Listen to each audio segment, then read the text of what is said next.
Okay. My fellow soldiers of the revolution,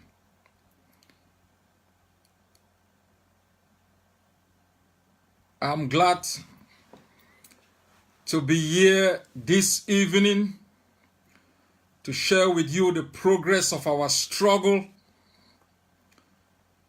and to talk about the work left undone. Tonight, it's not gonna be a speech. It's gonna be an interactive discussion, almost professorial, but not close to the master of speech making, Obama. So today I have come in here to interact with our people, to bring each and every one to a level of understanding where we are at the level of the international system and where we are at the level of ground zero. First, let me salute all the soldiers of the revolution across the different blocks in our territory and thank them on behalf of all of you for the great job and sacrifice that they continue to do to pin us on the map of the world, to restore our hope and dignity, and most importantly, to give us back our pride. It's because of you, your tenacity, and your selflessness that we are able to speak today. You spoke for us when we couldn't. You stood for us when we couldn't. And you're dying and shedding your blood for a great majority of us when we can't. History has it recorded, and our history books will speak of your valiant heroism in times when everyone thought it was impossible. I want to thank all our mothers for giving birth to such brave men and women, for your enduring sacrifices. You've elevated women, you've given women their pride, you've put them on the equal pedestal to men, and you've shattered the hierarchy of manhood domination that has been erected in our backyard. Thanks to all the warriors across the globe, the Twitter warriors, all the Takumbans, all the ladies on ground zero who have allowed their husbands and children to stand for a greater cause other than their families. I want to thank our diasporan population for not giving up to cynicism, for not buckling in the face of chaos carefully orchestrated to place people where they are not supposed to be. You have done what other generations couldn't do. You have been able to knock on doors, breaking into rooms, going through Senate, going through different places to be able to bring to the limelight the plight of a beleaguered and battered people, and to be able to shame the world and bring them to action. I want to thank our soldiers of the revolution, our prisoners of war in all the jails of Cameroon and in the jails of Bamenda, Boya, and all other jails. Thank you for your bravery, for your tenacity, for refusing to give up, for having sacrificed your liberty for a greater cause than yours. We are indebted in gratitude to all of you, to all Ambazonians who've stood this far, who've been very steadfast in articulating their right to external self-determination. It is because of your towering achievement that the children of tomorrow will take pride in the history of our country and reap the benefit of your investment. Let's observe a minute of silence on behalf of all those who've laid their lives for the homeland.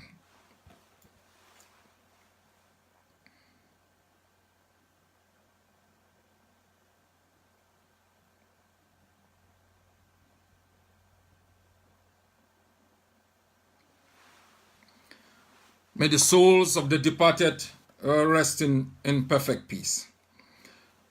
My fellow Ambalanders, I want to recognize your presence. Thank you for always watching when I speak. I know sometimes I'm becoming a bit boring, but I appreciate all those who have, been able to sit behind their desk, glued to their screens, to listen to these discussions. They are relevant to our revolution. Remember when I made the speech in New York, I said carefully this revolution, and most revolutions generally, it's not a walk in a park. And it goes up, it comes down, and sometimes people are confused. So reasons why I come up sometimes to bring you back on track and to give you an appraisal on where we are, how things are, and what exactly we should be doing. Also remember and be reminded that this revolution has been in phases. A revolution doesn't go on a straight line. It has different bends and curves. It's in phases. And so you must have an understanding of the different phases and what you have to do at each stage of this revolution. So far, as I have said repeatedly, we have done good. We've done quite well considering other revolutions where they were 3 years down the line. And when you consider the level of support that we have received. So we've done quite well. And I want each and every one of you to be optimistic. You see, today I've prepared notes. I don't want to leave anything, and so I'm constantly going to refer to my notes. So I am going to be presenting something in details, and permit me, I'm getting quite old now, so I will be having my glasses to be able to put you into perspective.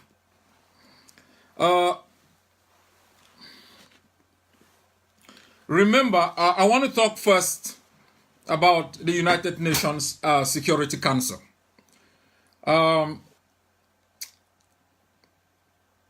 It is huge.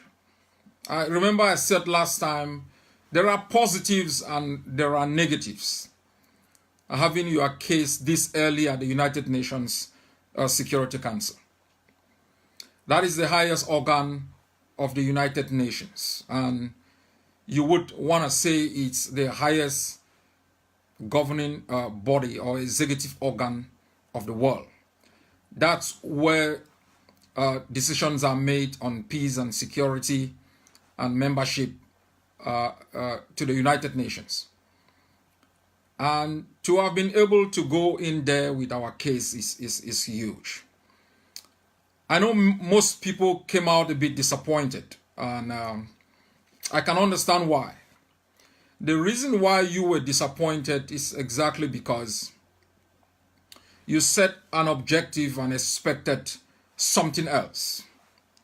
We must be reminded that when we drew the strategy for our liberation, we defined the strategy of internationalization as one to create political awareness at the level of the international system, to be able to sell our case across the globe and across time and space, to win hearts and minds of the different populations of different countries, so we can influence policy makers, so that once we engage in targeted diplomacy, they already have an appraisal of what we are talking about, and they should be able to influence policies within governmental institutions, parliaments, and other governmental bodies.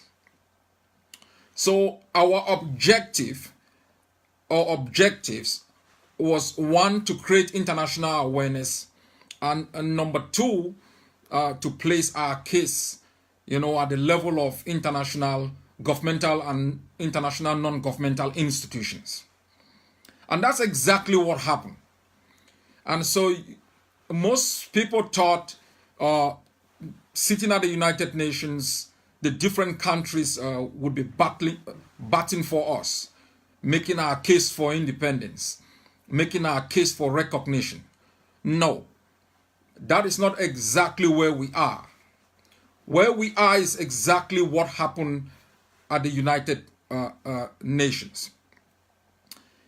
Normally, to get your case at the United Nations is extremely very difficult, and especially in a revolution that seeks to alter the nature of the international system, in a situation of fighting for independence. And first thing you have to know is, to gain independence, you have to get recognition from the United Nations. It means it's an exclusive club that you apply for membership into that club. And to have had your case be discussed in that club is a tacit recognition of your existence, and a tacit recognition that your application is pending. And so the outcome was quite okay. Normally what happens at the infancy of most revolutions is that they are going to bring in enablers. Most of the people whom you saw from ground zero are people who want to maintain the status quo. And these are the persons that the international system usually brings in to lay a foundation of what is happening. And exactly what they did. You know, they presented the human rights situation of the homeland, the humanitarian situation. And because the international system had already quantified what was happening in ground zero as a challenge to international peace and security, that the movement of people across borders was an international issue that Cameroon cannot have jurisdiction over. So the Security Council, as the highest executive organ of the world, stepped in to begin to review what is going on. So I think it was a great step. I want you to look at it this way. Ordinary men and women fighting on ground zero with den guns and battling a well-oiled military machinery, well-armed country that has never understood the necessity for dialogue as a way of resolving conflict, a country that has been ruled by two gentlemen for more than 50 years, that you find these generation being able to challenge Cameroon's sovereignty and question its ability to resolve an international conflict as ours is a great milestone. And for what happened at the United Nations, I can say with great optimism, it was a first step, a bold achievement by our people. And I really have to be particularly grateful also, as the U.S. Undersecretary of State said, to our diasporan population for the wonderful job that they have done to create the kind of awareness and groundswell at the level of different constituencies that culminated in pressure points that got policymakers traveling to the Cameroons to review the situation. So no one should be disappointed. No one should be disappointed. We didn't set out as primary objective at this stage for us to be recognized at the level of the Security Council. No. We wanted our case to gain the kind of awareness that it needed to move up to the next level. And you would expect members of the Security Council and others to speak the way they spoke, to highlight the issues which are the foundations for us to move to the next level, which will be that of recognition.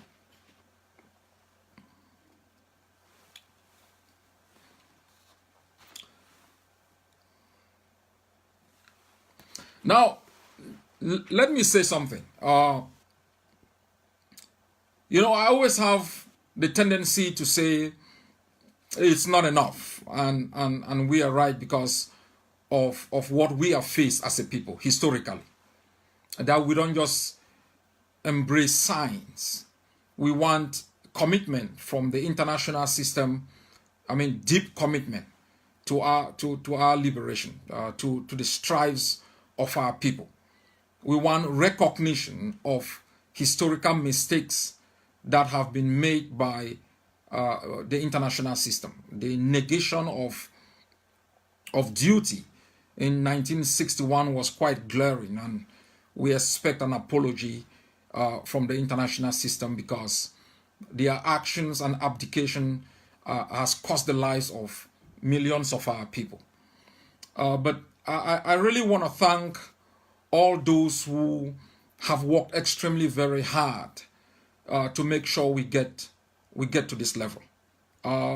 We haven't come to this level simply on our own accord. We have gotten many people, non-Ambazonians, institutions across the globe. We particularly want to be thankful to members of the House of Lords, who spoke so glaringly of the necessity for the root causes of the conflict to be examined so that we can have a long-term solution that does not turn into another conflict. And so great appreciation to members of the House of Lords for braving the odds. We should know these are representatives of the British people. And so the British people show through members of parliament their support for the Ambazonian people. Where we have a problem is the British government. As you rightly saw at the United Nations, that was a position expressed vividly by the British government.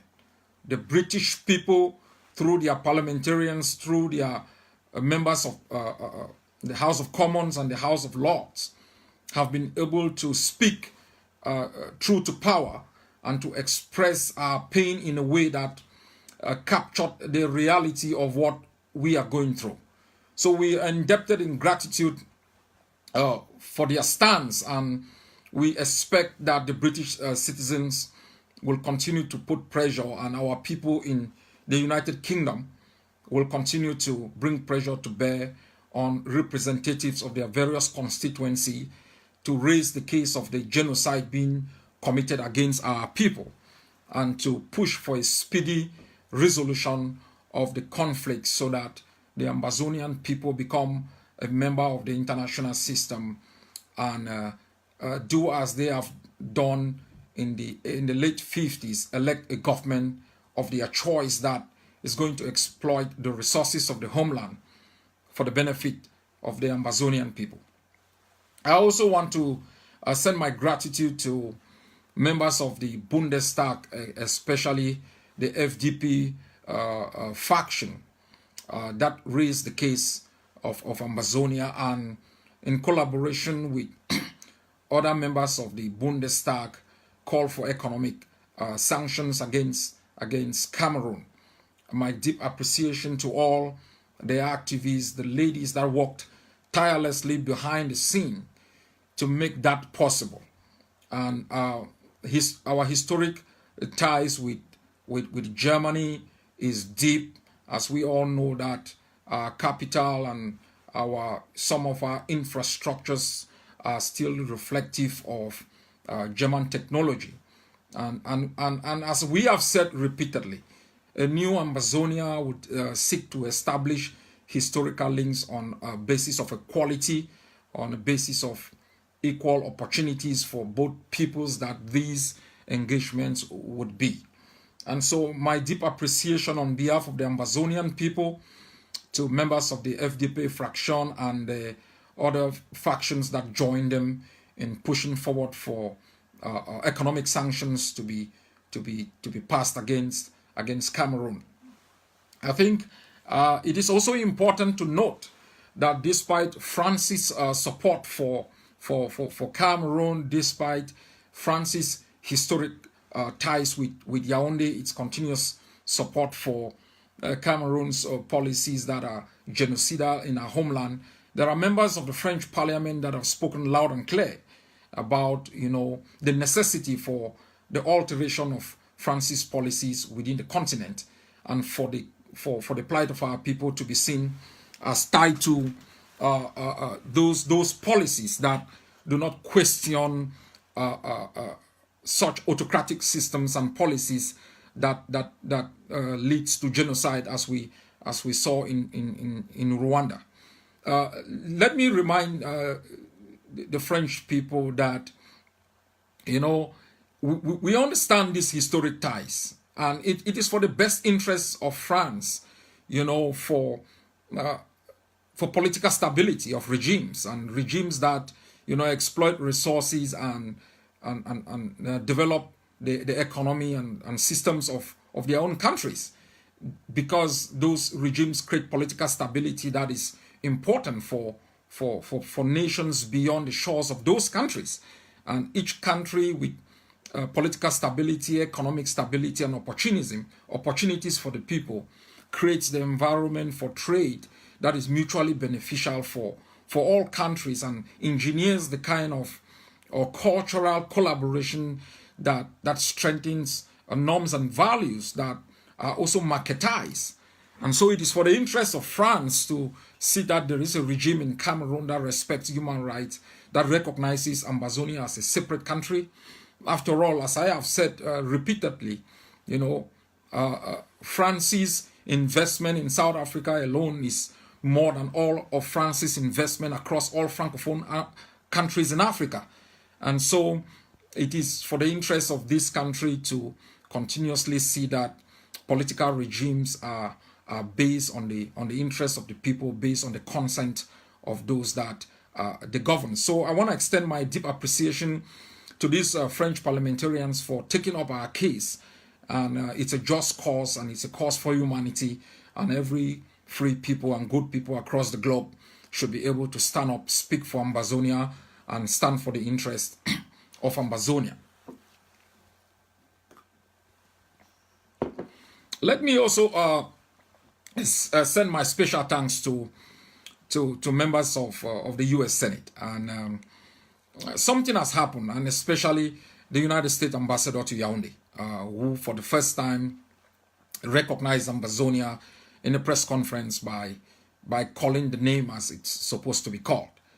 Take note, we are not the northwest or southwest part of Cameroon. We are a people, and we call ourselves Ambazonians. And so it is an affront and attack on the Ambazonian people for anyone to refer to us as a geographic region of an oppressive country.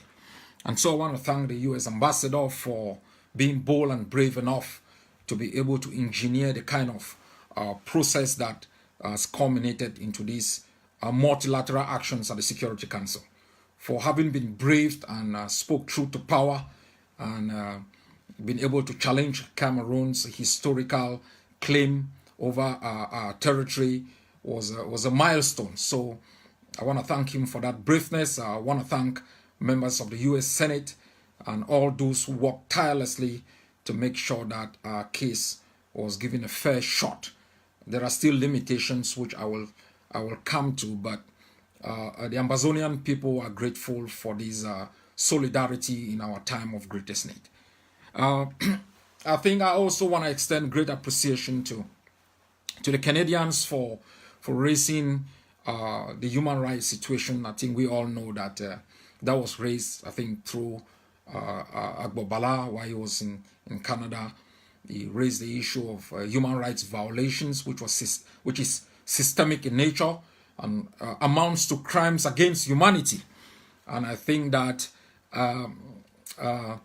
the general that was in Rwanda, General Delay, was a Canadian citizen who observed the genocide in Rwanda. And I think I have his book in my shelf here, reading about some of the things that he wrote about what happened in Rwanda.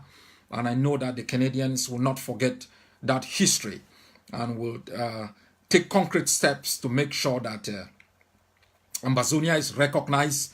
Ambazonia is free beyond, making sure that respect for human rights is a norm, is part of governmental polity. There are a lot of people I would, you see, there are many people who have spoken for us.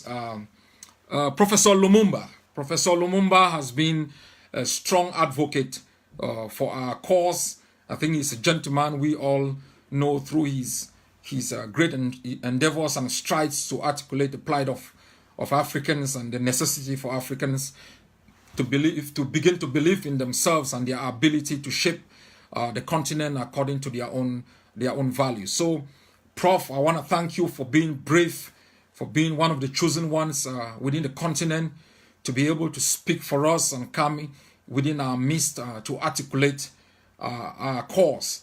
Your general proclamations and statements about Africa became a case study. Ambazonia became a case study, which I think we will appreciate for you to do more to raise the concerns that people have been raising for more than 60 years now. We want to thank you very much for standing by us and for not buckling in the face of tyranny of a perceived minority. I want to also thank the former president and great statesman of Africa, of Ghana, the real great J. Rawlings, for being so outspoken, for being the one that speaks for the oppressed across the globe. Thank you, Godfather. Thank you for speaking on behalf of your people. A threat to justice anywhere is a threat to justice everywhere. And the historic ties between your country and that of people who have been oppressed across the globe, as laid down in the philosophy of Nkrumah Nkrumah, is something that we will never forget. Thank you for speaking on behalf of the Ambazonian people. We are indebted in gratitude for what you have done. I also want to thank Governor Ayede of Cross River State. We have tens of thousands of our people as refugees in Nigeria. As I said of Britain, the Nigerian people stand with us. In their comedies, they have stood with us. In their generosity across Nigeria, they have stood with us. In their hospitality with respect to our refugees, they have been with us. Why the Abuja regime might not, for the moment, stand with us, we know that the great majority of Nigerians stand with us. And so I want to thank Governor Ayede for standing there, for accepting and being hospitable to our refugees. The Ambazonian people will never forget what you've done. And so, on behalf of our people, I wanna give you great thanks. There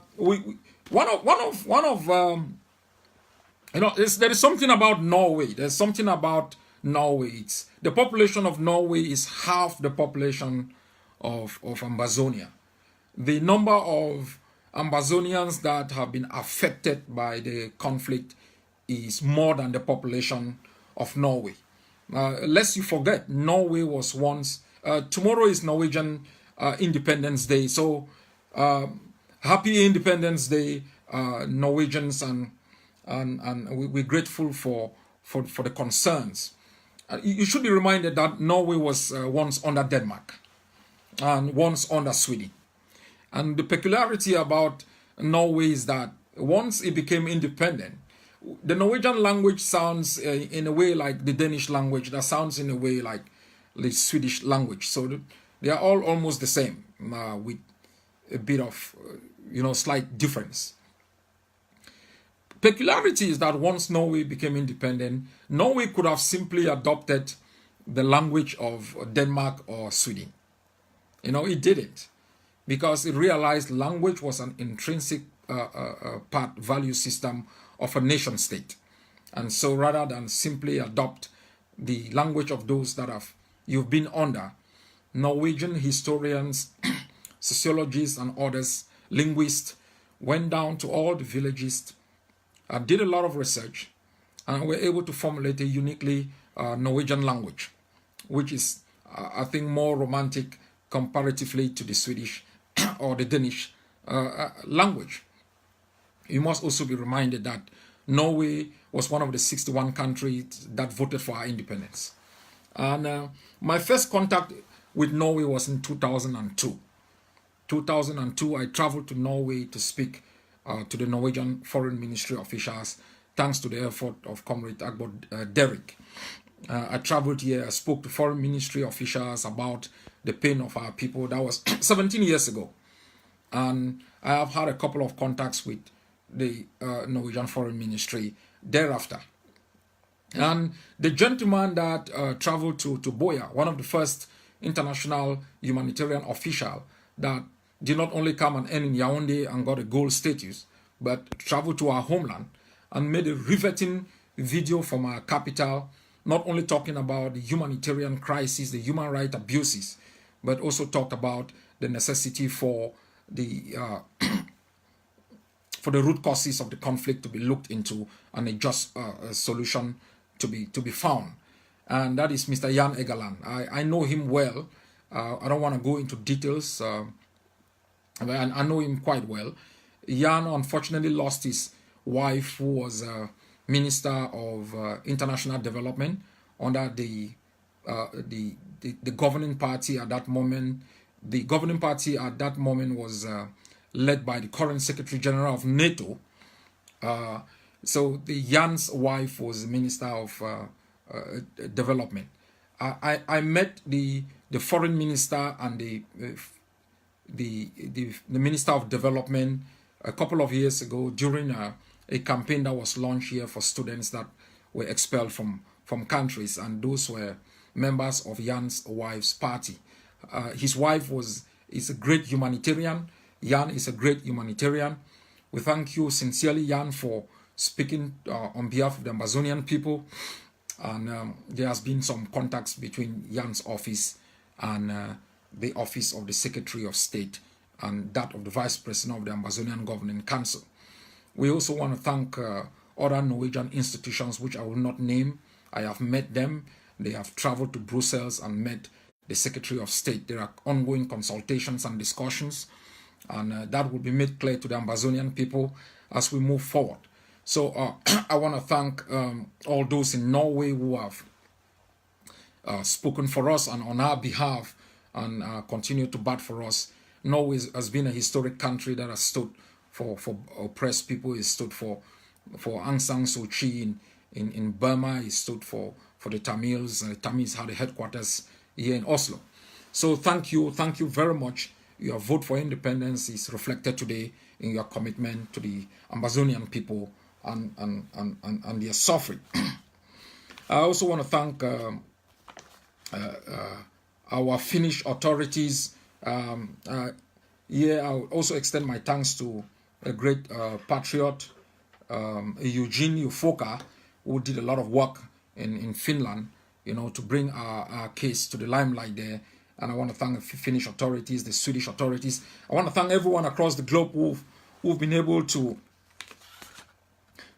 work for us. I want to send my deep appreciation on behalf of the Ambazonian people to UNPO.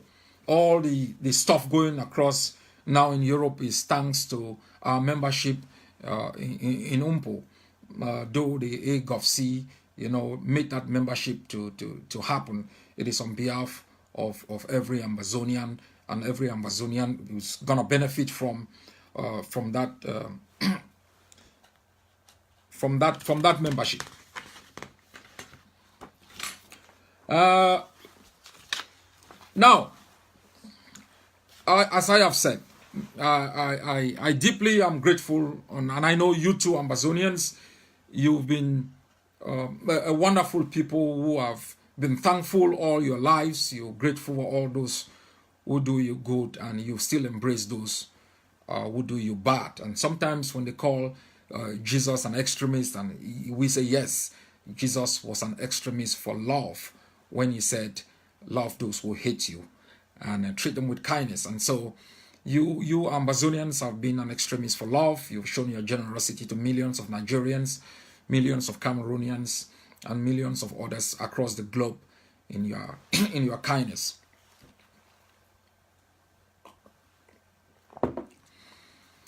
Now, this is what we should also know. Despite the efforts of these countries, despite the effort of the conveners of the UN Security Council, they haven't gone far enough. As I said at the beginning, we are not the northwest or southwest regions of Cameroon. And I'll ask every Ambazonian, anytime anyone begins a conversation and refers to you as the problems in the northwest or southwest, stop that conversation and walk away. Stop it and walk away. We are not the northwest or southwest region of Cameroon. If the international system respects international law, they should know that there are international laws that regulates, the interaction of nation states. We are not part of Cameroon. That is rooted in law. Everyone has an obligation to be able to do some basic research to realize we are an occupied people. We are an occupied country. Occupation does not translate into legality. Yes, we voted on the 11th of February 1961 to join Cameroon.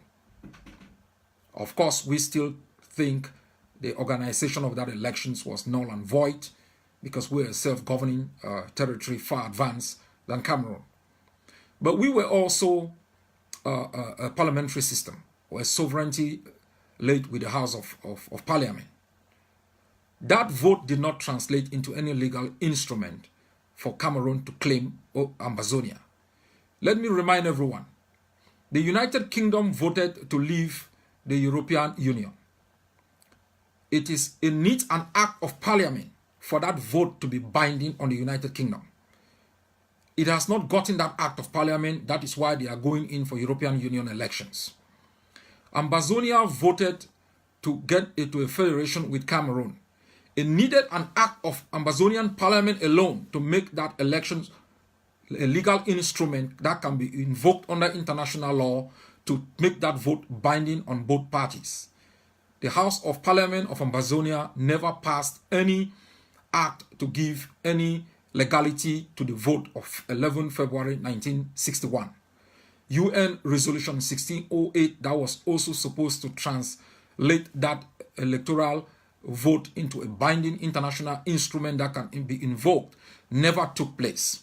So legally we are not part of Cameroon, and therefore we are not the northwest or southwest region of Cameroon. I want to correct this to the international system, to the United Nations Security Council, to the United States government, to all the governments in the world. Referring to us as the northwest and southwest of Cameroon is giving Cameroon a license to murder our people because it now claims you people think we are a geographic location of its territory and having the right to kill our people. You must have this correction made in your legal books. This is a matter of fact. It's not a matter of historical contest. And to every Ambazonian journalist who still refers to us as Northwest and Southwest is facilitating the genocidal policies that is being practiced by Cameroon in the homeland. We are Ambazonians. We are not the Northwest or Southwest. So every journalist in the homeland writing all those trash in newspapers is doing an historical injustice to our cause. Journalists have to be brave. In times of the threat of the lives of a nation, everyone takes a stand. Everyone, Barrister Fru, Abdul Karim, they are taking a stand in the dungeon of the occupier. Mr. Weber, our great patriot, took a stand in the dungeon of the occupier. The Sesekos are in jail claiming they are Ambazonians being detained.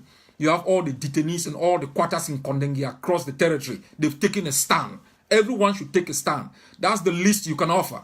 And so we should not be giving credence to manipulators who think you can reduce a valiant and viable people to a geographic region of a decadent system that cannot hold itself together.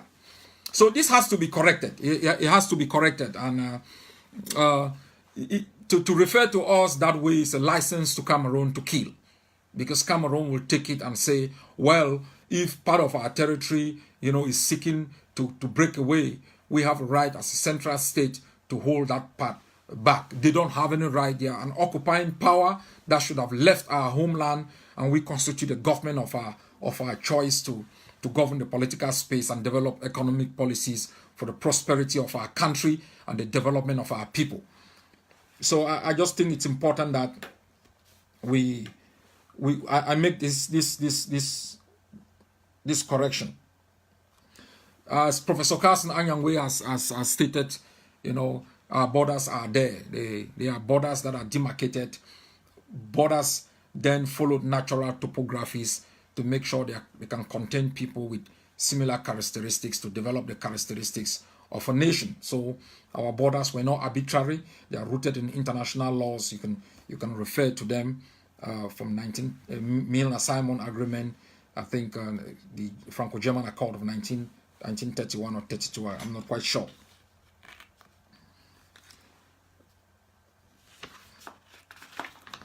So it is critical that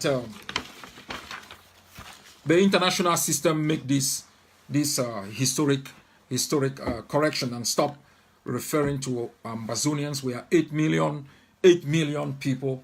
We are one of the most educated people. I'm not just talking about general education. We are one of the most intellectual mindsets. When I talk of intellectualism, I'm not talking of PhD and nonsense that people use to destroy a revolution. But I'm talking about, brave soldiers being able to turn guns into weapons to defend the homeland. I'm talking about the creative ability of the Twitter warriors. I'm talking about the massive knowledge base that has been created through WhatsApp and social media in this revolution. I'm talking about women doing creative things. I'm talking about the young boy from the state of Mezam sitting in exile and creating an engineering tool that is gonna be able to strengthen our economic potentials. And so we are a viable people. We are a strong people, decisive in our actions, as has been seen all through this revolution. I also think that we are able to speak for ourselves. We are able to speak for ourselves, and we will not allow again, because since 1961, the international system has always recruited enablers, who want to maintain the status quo to speak on our behalf. We are around. This generation is around. You know how to get us to speak on behalf of the Ambazonian people, to represent the interest, or in the interest of our people. That interest for independence is not arbitrary. You could see it was reflected on the 22nd of September 2017. It was reflected again on the 1st of October 2017 with millions of people on our street. It was reflected in a signature referendum in 1995, which I took part in. Massive attendance, massive participation, massive vote for independence. And I think if you conduct polls across any sector of our society and to ask them what they want, Ambazonians overwhelmingly stand for independence. And I want to let the international system know that there is no way we will not have independence. It's just a matter of time. We are a free people, and you have to admit us at the United Nations. That's where we belong. That's the club within which we belong. I want to make a comment about the African Union. And I said there have been great Africans, great statesmen and women across the continent who've stood for us. And I've given my deep appreciation on behalf of all of you. I know you express the same sentiment as I do. And we thank them extremely, extremely very well. But this is what I want to say. I heard of the wailing of the African Union. In the 21st century, thousands of our people have been murdered. Not a single word from the African Union. International law has been violated. Not a single word from the African Union. In the Ngumne versus Cameroon case, that was adjudicated in I think 2006. The outcome was a call for political dialogue. Cameroon slapped the African Union in the face, and there was no statement from the African Union. As far as I am concerned, yes, I like and I think we are all Pan-Africanists. I think I speak on behalf of all of you. We are all Pan-Africanists. And I think we want African solutions to African problems because they will reflect a contextual reality that we live in. Because sometimes these exogenous solutions miss some contextual realities that makes them artificial and cannot last for long. So we all want an African solution to African problems. But it is sad to note that we have thousands of our people across the border in Nigeria. We have hundreds across thousands in Cameroon. We have people being murdered. I mean, more than 1,000 villages torched. I mean, massive crimes being committed by a member state of the African Union. Not a single word of condemnation, not a single overture to intervene, not a single remorse to be expressed, despite so many delegations that have been sent down there, representations in terms of letters that have been sent down there. So it is shameful that, you know, at a time when the United Nations want to look at some of the issues surrounding our case, and then you have them wailing and mourning. We reject it completely. The African Union has failed the African people. We need an institution that is capable of, you know, meeting up to the challenges that face the continent in both economic, political, and social dynamics. A new African Union that reflects the reality of the new generation of Africans. All these old schools, these henchmen of corrupt politicians that have bonded together to rob the continent of opportunities don't speak for the African people. And I think all of you will agree with me that a new generation of Africans has risen up, as they are rising up in Sudan today, as they've risen up across different countries in Africa, you know, to tell these oligarchs that your days are numbered. Your days are numbered. And Ambazonia will be a champion for a new Pan-Africanism that is reflect the reality of our continent, reflect the reality of the world, and it takes into consideration the opportunities that building bridges across different borders in Africa will bring to the African population. So we are disappointed with the African Union, but it's not late, and we think that the African Union can still play an important part, and our doors are open. Our doors are open. Our telephone lines are open for you to come in and see what you can do to ask your member country to withdraw from our country and to respect the Green Tree Accord of maintaining borders at independence. As I said, I would refer to my notes, so there is nothing I forget. All right, I think I've exhausted some of the things that I put in my note. I want to thank members of my office for helping me put these notes together. The press secretaries, the deputy administrative secretaries, and others, and top advisors who help in getting these facts. Now, I promised to talk about, you know, the wranglings within the between Comrade Seseko and Dr. Sako. I wouldn't go into it a lot, but I want to make a comment. I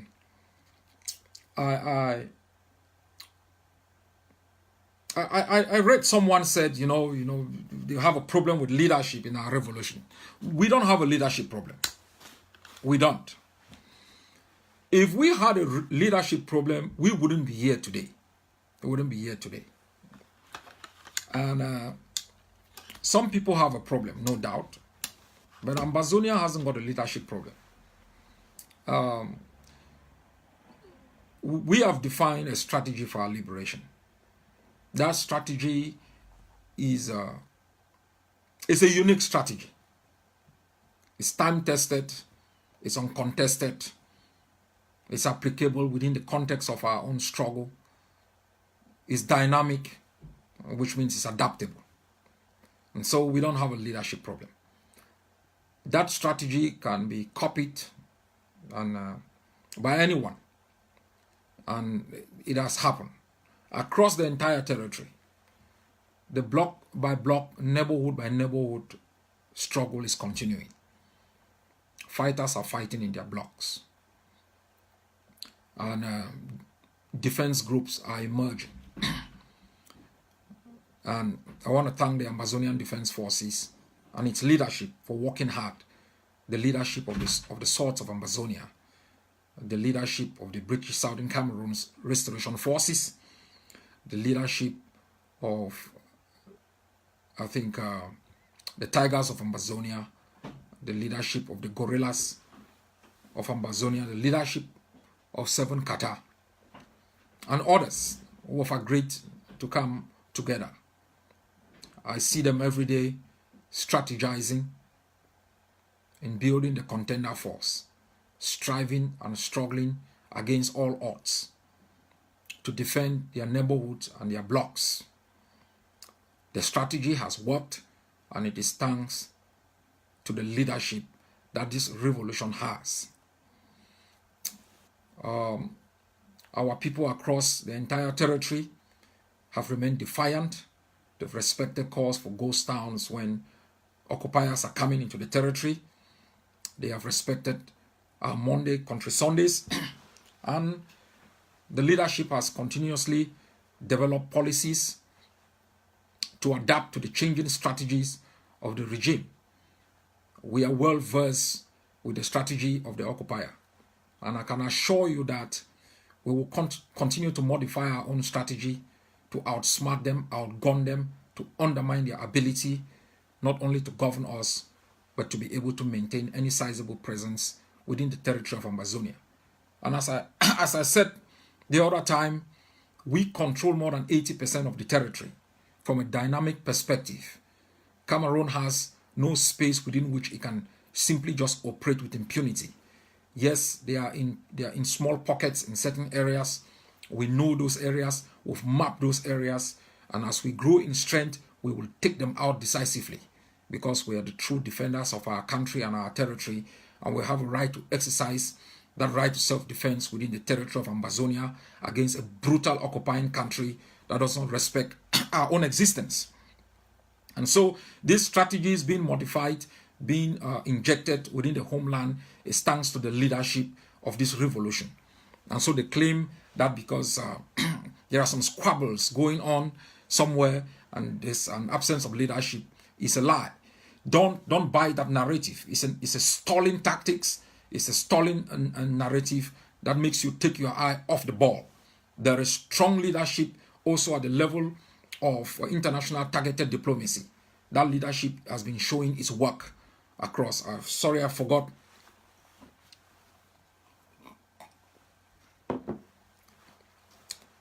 I forgot to thank the European Union. I want to thank them too for being able to come together and pass a resolution. I want to thank them for their effort. As I said, we expect more from them.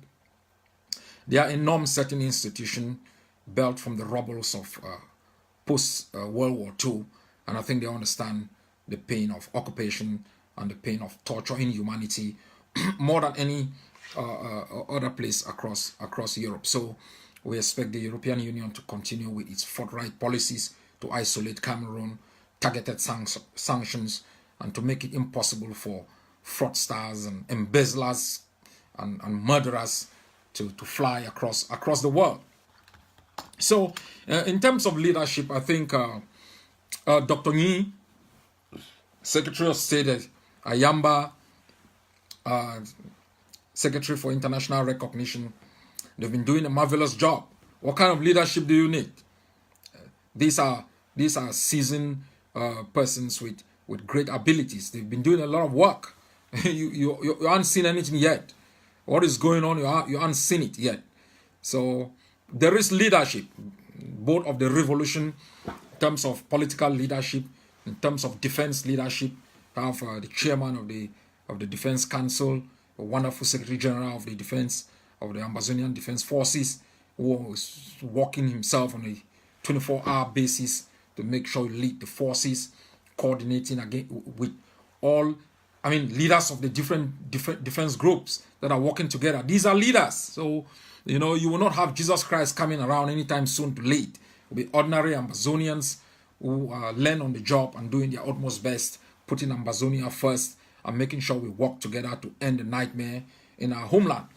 So Ambazonian, there is leadership, there is progress in your revolution. We also understand that there is chaos, of course, and this chaos has caused the lives of our people, but this chaos is created. It's artificial chaos, deliberately created to distract, to disrupt, so that they can undermine others. You have to reject it, Ambazonians. You are far better than this. You are far bolder than this. You've stood against Yaoundé, and I think these artificial fabrications that engineer a sense of hopelessness in our revolution has no place in the revolution of the braves. So I think there is a strong leadership, one that you have to respect. You may disagree with. It's your obligation to correct and to make sure that they work on behalf of the Ambazonian people and are held accountable now and in the future.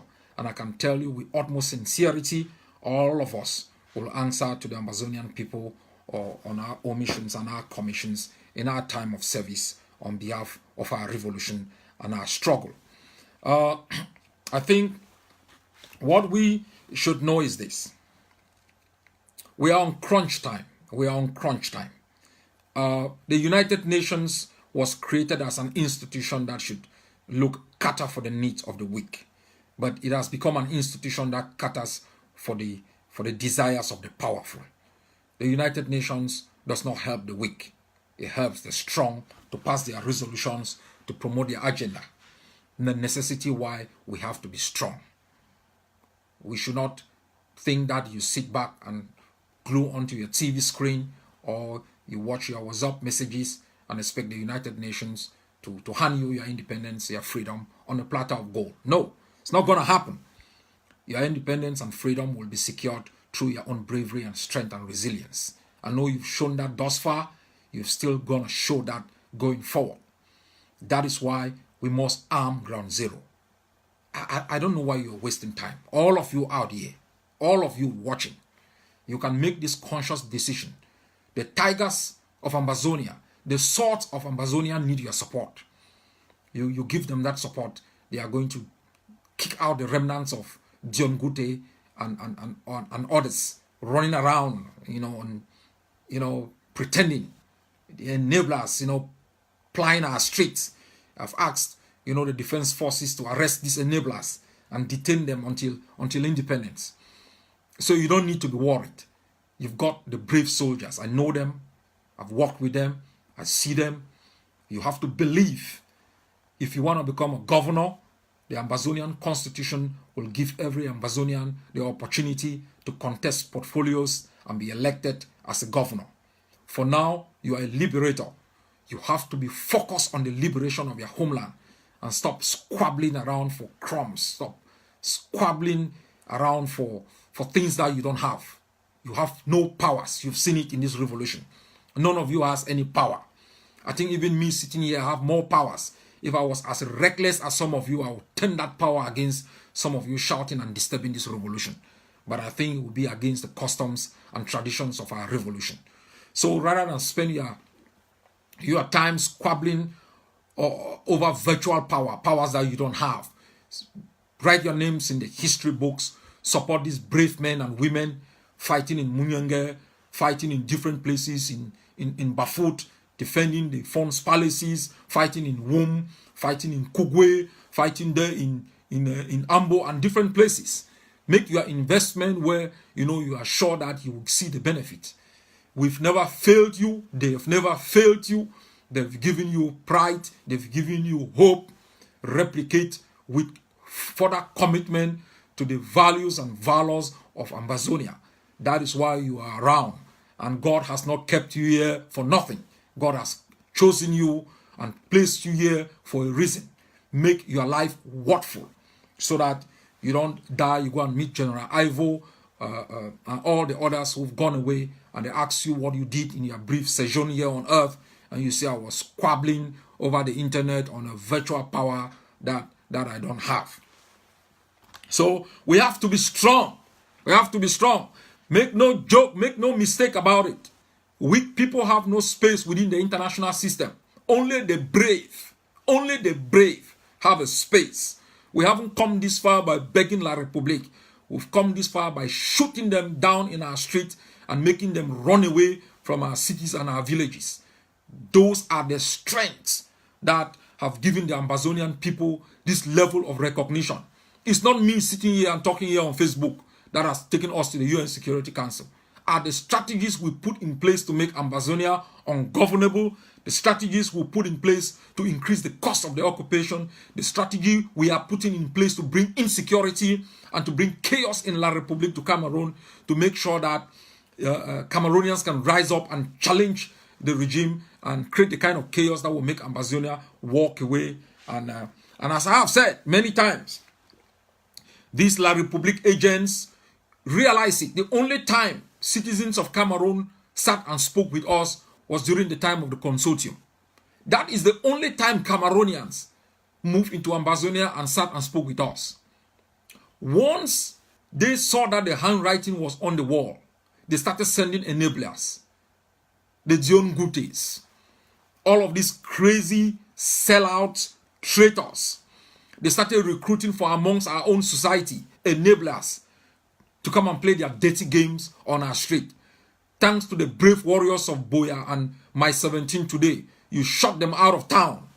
You're going to chase these crazy bald head men out of town. That is your duty. And I think all of these people being recruited as slaves to come and speak of one Cameroon, you will be tried. Trust me. All the enablers, you are enabling colonialism. You are enabling, and colonialism is declared crimes against humanity. You are enabling the murder of our people. While brave people are sitting there on TVs, in the television of La République, and spitting fire like Barrister So, you have Karim there talking fearlessly. You know, you are there pussyfooting and making noise and trying to enable the colonization of my country. It's not going to happen. And I hear they are threatening our brave warriors. You have the Aya Foundation doing a lot of great humanitarian work, you know, feeding people. Rather than you spending your time trying to take care of the IDPs, you are running around asking, you know, the brave to drop their guns so that the wolves can come in and eat the sheep. It's not gonna happen as long as I live. I am standing between you and Ambazonia, and I'm going to make sure with all the other brave patriots, we write our own story. We write our own history. We be the masters of our own destiny. This generation is the never again generation. We will kick Cameroon out of Ambazonia, and we will make sure that we live with a neighbor that respects international law, respects simple rules and regulations governing coexistence of people. That is what we are going to do. The international community should know you are not going to reverse this process. The earlier you recognize Ambazonia, the better for stability in the Gulf of Guinea. You keep playing the scratch my back and scratch your back politics with Cameroon, is going to prolong the conflict. It is going to create insecurity. It is going to create movements of people. They will affect your economies. We are a people who are already down. We fear no fall. We have been battered by several colonial regimes for hundreds of years. We are still standing. This is the generation that will write the last chapter of our own story. And it will be a chapter of brave men and women who rose from the rubble of decades and decades of plunder and impunity to challenge an existing oligarchy that brought misery and pain to our population. We are the generation that will give hope to our people, that will send a powerful message across the continent of Africa that established powerful states do not have the sole monopoly of the use of force to execute politics of deprivation and asphyxiation, that a people once pushed to the wall will rise up from the same spot on which their forebears fell to stand up and defend themselves, defend their humanity, defend their dignity in the interest of global peace and global justice.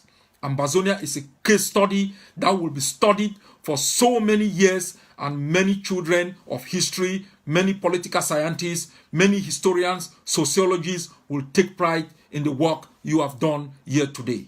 I want to thank you very much for being the proud generation that defended us. I want to thank you very much for being the proud generation that spilled your blood for something higher than yourselves. I want to thank you very much for being the proud generation that said no to colonialism, that said no to the extension of borders beyond the borders at which people gain their independence.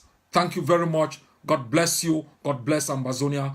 God protect our prisoners. God protect our people. Defend and make sure there is no 20th of May. No fly should be out. Only the soldiers of the revolution across the territory.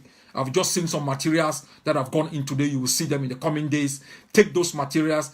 Defend your sanity. Defend your homeland. We are proud of you. We thank you for all you've done for Ambazonia. God bless you all.